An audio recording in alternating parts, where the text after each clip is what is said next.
Hello दोस्तों, स्वागत है आपका BRJ कोचिंग सेंटर में। आज हम गंगा नदी तंत्र के बारे में पढ़ेंगे, जो कि ये नदी तंत्र हर एग्जाम के पॉइंट ऑफ व्यू से वेरी वेरी मोस्ट इम्पॉर्टेंट है, जो सभी एग्जामों में पूछा जाता है, जैसे यूपीपी होम गार्ड, कांस्टेबल, लेखपाल, अन्य सभी कॉम्पिटिटिव एग्जाम में पूछा जाता है। आपके जैसे आगामी परीक्षा जैसे होने वाली लेखपाल की यूपीपी के लिए तो बहुत मोस्ट इम्पोर्टेंट है, और ग्रुप डी के लिए भी वेरी वेरी मोस्ट इम्पोर्टेंट, क्योंकि ये जो नदी तंत्र है हर एग्जाम में पूछे जाने वाला एक वेरी इंपॉर्टेंट टॉपिक है। आज हम गंगा नदी के बारे में जानेंगे कि नदी कहाँ से निकलती है, इसकी सहायक नदियाँ क्या क्या हैं, और भी अन्य टॉपिक के बारे में जानकारी हासिल करेंगे। चलो शुरुआत करते हैं। आज हम पहला टॉपिक है गंगा नदी तंत्र। गंगा नदी जो कि भारत की सबसे लंबी नदी है। गंगा नदी जो कि भारत की सबसे लंबी नदी है। ये तो आप जानते हैं कि गंगा नदी जो भारत की सबसे लंबी नदी है, और इसकी कुल लंबाई 2525 किलोमीटर है। कितनी लंबाई है? 2525 किलोमीटर इसकी लंबाई है।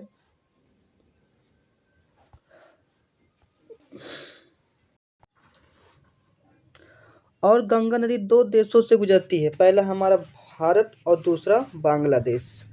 गंगा नदी दो देशों से गुजरती है, पहले भारत और दूसरा बांग्लादेश। और गंगा नदी भारत के 5 राज्यों से गुजरती है। गंगा नदी अगर पूछेगा भारत कितने राज्यों से गुजरती है, तो 5 राज्य। कौन सा? उत्तराखंड, उत्तर प्रदेश, बिहार, झारखंड और वेस्ट बंगाल, पश्चिम बंगाल।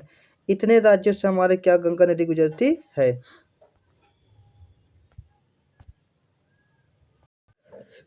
गंगा नदी स्वतः स्वच्छ होने वाली नदी, मतलब सेल्फ प्यूरिफाइंग रिवर है। सेल्फ प्यूरिफाइंग रिवर है। इसमें क्यों स्वयं साफ हो जाती है, इसको बता दो। क्योंकि ये होता है बैक्टीरियोफेज नामक एक वायरस पाया जाता है इस नदी में, जिसके कारण यह क्या होता है, गंगा नदी स्वतः स्वच्छ हो जाती है। और एक जो हानिकारक जो बैक्टीरिया होते हैं, बैक्टीरिया को क्या कहते हैं, जो हमारे होते हैं, क्या होते हैं, बैक्टीरियोफेज नामक जो बैक्टीरिया होते हैं, ये क्या हानिकारक बैक्टीरिया को खत्म कर देते हैं। और ये क्या होता है, गंगा नदी को 2008 में राष्ट्रीय नदी घोषित किया गया था। पूछा जाता है कि गंगा नदी को राष्ट्रीय नदी कब घोषित किया गया था, तो 2008 में गंगा नदी को राष्ट्रीय नदी घोषित कर दिया गया था। गंगा डॉल्फिन को भारत का राष्ट्रीय जलीय जीव घोषित कर दिया गया। गंगा डॉल्फिन को जो भारत का राष्ट्रीय जलीय जीव घोषित कर दिया गया था। अगला टॉपिक क्या है? अगला टॉपिक है गंगा नदी की उद्गम स्थल कहाँ। देखो, गंगा नदी का उद्गम स्थल कहाँ? गंगा नदी जो है ये गंगोत्री हिमालय से निकलती है। कहाँ निकलती है? गंगा नदी जो है गंगोत्री हिमालय से निकलती है। और ये जो है गंगोत्री हिमालय से निकलती है। गंगा नदी कहाँ से निकलती है? गंगोत्री हिमालय से।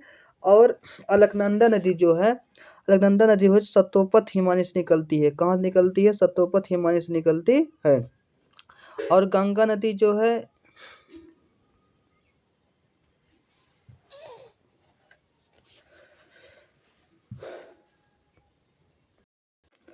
भागीरथी नदी और अलकनंदा नदी, ये दोनों एक बिंदु पर मिलते हैं, जिसको बोला जाता है प्रयाग, और उस प्रयाग का नाम है देव प्रयाग। और यही देव प्रयाग में हमारे कहा गंगा नदी का उत्पन्न होता है। यहीं से हमारा गंगा नदी का क्या होता है, उत्पन्न होता है। तो यहाँ पे देव प्रयाग से हमारा गंगा नदी का उत्पन्न होता है। भागीरथी और अलकनंदा नदी मिलकर के कहाँ पे मिलती हैं? देव प्रयाग में मिलकर के गंगा नदी का निर्माण करते हैं। और यही गंगा नदी जो है आगे आगे आकर के क्या होते हैं, यहाँ पे देखो, आपको जानना है कि प्रयाग कितने होते हैं। टोटल प्रयाग बहुत important, very very most important है। प्रयाग कितने होते हैं? प्रयाग 5 होते हैं। एक होता है देव प्रयाग, विष्णु प्रयाग, नंद प्रयाग, कर्ण प्रयाग और रुद्र प्रयाग। कितने प्रयाग होते हैं? 5 प्रयाग होते हैं। तो जो हमारा हमने बताया था कि जो भागीरथी नदी और अलकनंदा नदी जहाँ पर मिलते हैं उसे देव प्रयाग कहा जाता है। देव प्रयाग में ही हमारा गंगा नदी का निर्माण होता है। और सतोपत हिमालय से हमारा अलकनंदा नदी निकलती है। अलकनंदा में अन्य कई नदियाँ आकर के मिलती हैं। उसी बिंदु को हम बोलते हैं, क्या बोलते हैं? प्रयाग बोलते हैं। प्रयाग बोलते हैं। कितने प्रयाग हैं बता दीजिए? टोटल हमारे 5 प्रयाग हैं। कितने प्रयाग हैं? 5 प्रयाग है। पांचों प्रयाग के बारे में बात करेंगे। तो सब में अलकनंदा कॉमन रहेगा। अलकनंदा नदी सब में कॉमन रहेगा। अलकनंदा और भागीरथी जब नदी मिलती हैं तो उस बिंदु को बोला जाता है देव प्रयाग। क्या बोला जाता है? देव प्रयाग। अलकनंदा भागीरथी देव प्रयाग। और विष्णु प्रयाग में क्या होता है, अलकनंदा और धौली गंगा, धौली गंगा, धौली गंगा अलकनंदा, धौली गंगा अलकनंदा। तो धौली गंगा किसकी धूल, विष्णु विष्णु भगवान की धूल है, हो जाएंगी विष्णु भगवान की धूल, पैर की धूल, विष्णु भगवान के पैर की धूल जो है वो हो जाएगा धौली गंगा। याद करने के ठीक बता रहे हैं, अलकनंदा सब में रहेगा, धौली गंगा किसकी धूल, विष्णु भगवान के जो पैर की धूल है तो विष्णु प्रयाग हो जाएगा। अगला कौन सा है, नंद प्रयाग। नंद प्रयाग में क्या हो जाएगा, नंदाकिनी, नंद पर अलकनंदा रहेगा और नंदाकिनी, नंद से नंदाकिनी अलकनंदा। तो नंद प्रयाग में हो जाएगा नंदाकिनी और अलकनंदा। कर्ण प्रयाग में हो जाएगा अलकनंदा और पिंडौर नदी, पिंडौर।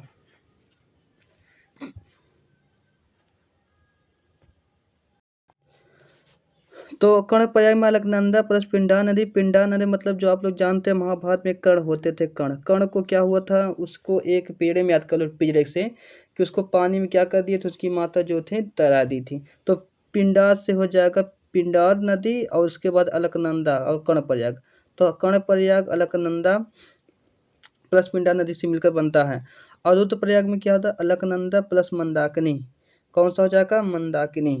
ये आप लोग देख रहे हैं यहाँ पे जो हमारा सतोपथ हिमांश निकल रही नदी, धौली गंगा आके मिल रही विष्णु प्रयाग में, नंदाकिनी आ रही नंद प्रयाग में, पिंडा नदी कर्ण प्रयाग में, और रुद्रप्रयाग जो आपका मिल रहा है किसके, केदारनाथ। रुद्रप्रयाग, रुद्रप्रयाग आप लोग जानते हो अलकनंदा प्लस मंदाकिनी। तो यहाँ से आपका हमारी नदी मिल रही है मंदाकिनी नदी आके मिल रही है रुद्रप्रयाग में। तो आगे चलते हैं, देखिए आगे का हमारा पॉइंट आ गया है। यहाँ पे हम बात करेंगे गंगा नदी की सहायक नदी कौन कौन सी है। गंगा नदी की सहायक नदी यमुना नदी हो गई, और आपका रामगंगा, गोमती नदी, घाघरा नदी, शारदा नदी, घग्गर नदी, और महान महान महानंदा नदी। उसके बाद आपका हो जाएगा हुगली नदी, दामोदर नदी, सोन नदी, और ये आपका सभी क्या हो जाएगा, गंगा नदी की सहायक नदियाँ हैं। तो गंगा नदी की सहायक नदी आप लोग देख ही रहे हैं कौन कौन सी हो जाएगी, बस एक बार फिर से रिपीट करते हैं कि रामगंगा, गोमती, घाघरा, शारदा, घाघरा, और यहाँ पर महानंदा, और यहाँ पे हो जाएगा हुगली नदी, और यहाँ पे हो जाएगा दामोदर नदी, सोन नदी, और यहाँ पर चंबल, बेतवा, केन, ये तो आपके यमुना नदी की सहायक नदी है, और यहाँ पे यमुना नदी सहायक नदी हो गई गंगा नदी की। ठीक, आगे हम बात करते हैं कि इसमें जो आपको देख रहे हैं कि यहाँ पे जो है राम गंगा आगे गंगा नदी में कन्नौज में आकर मिलती हैं, और गोमती नदी जो है गंगा नदी में आकर कन्नौज में मिलती हैं, और गोमती नदी आकर गाजीपुर में, गा से गोमती, गा से गाजीपुर में आकर मिलती हैं, और घाघरा नदी जो है छपरा में आकर मिलती हैं, और पटना में आकर सोन नदी कहाँ पे आकर मिलती है, पटना में आकर मिलती है।